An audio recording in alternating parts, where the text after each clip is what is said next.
The Raja Saab movie review నాకు ఎలా అనిపించింది చెప్తాను. చూసినప్పుడు నాకేమనిపించింది అది కూడా చెప్తాను. ఫస్ట్ స్టార్ట్ చేయగానే హర్రర్గానే స్టార్ట్ అవుతుంది, కొంచెం ఎలిమెంట్స్ అలాగే ఉంటుందని అనుకున్న ఒక 10-15 నిమిషాల తర్వాత స్టోరీలో తీసుకెళ్తాం.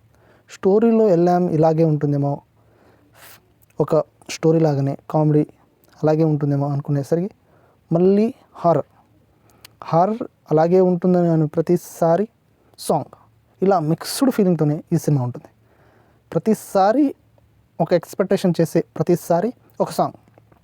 ఇప్పుడు హారర్ స్టార్ట్ అయింది, నెక్స్ట్ లెవెల్ ఉంటుంది అనుకునే ప్రతిసారి ఒక సాంగ్ ఉంటుంది. ఇక్కడ సాంగ్ అనేది ఎంత రిక్వైర్మెంట్ లేదంటే అసలు పెట్టకూడదు. ఎందుకంటే హారర్లో సాంగ్ పెడితే ఆ హారర్ ఫీల్ అనేది మొత్తం పోతుంది. ఆ హారర్ సాంగ్ అయినా, హారర్ ఫిల్మ్లో హారర్ సాంగ్ అయినా ఉండాలి, కానీ హారర్ సినిమా కామెడీలో మధ్యలో ఐటెం సాంగ్ ఉంటుంది. ఈ సినిమాలో మంచి సాంగ్ పడింది అనుకున్న తర్వాత మళ్ళీ హారర్లో వెళ్తాం. ప్రతిసారి ఒక సాంగు, ఒక ఎమోషన్, ఒక కామెడీ, ఒక హారర్, ఇదే మిక్స్డ్లో ఉండడం వల్ల ఈ సినిమా రివ్యూ కూడా మిక్స్డ్ టాక్లో వెళ్ళిపోయింది. నా ఒపీనియన్ చెప్పాలంటే ఈ సినిమాని బాగా హారర్, కామెడీ అన్నింటిలో కొంచెం కొంచెం టచ్ చేసి వదిలేశారు. ఏదో ఒక దాంట్లో పర్ఫెక్ట్ అయితే లేదు, నా ఒపీనియన్. మీరు చూసారా సినిమా? మీకు ఎలా అనిపించింది కింద కామెంట్ చేయండి.